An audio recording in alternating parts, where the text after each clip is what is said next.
अरे कोर्ट से वकील जज दिल को नोटिस रे होई जो सरेंडर ना तो ले जतो पुलिस खुले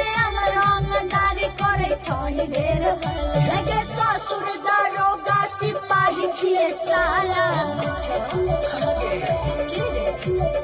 लगे ससुर दरोगा सिपाही छिए साला हमरा बंद करते कोने जेल के ताला हमारा बंद करते कोनो जेल के ताला। बोल मैंने जब इस गाने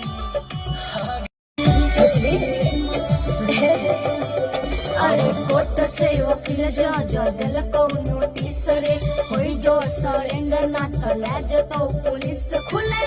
रंगदारी करे छही ढेर लगे ससुर दरोगा सिपाही छिए साला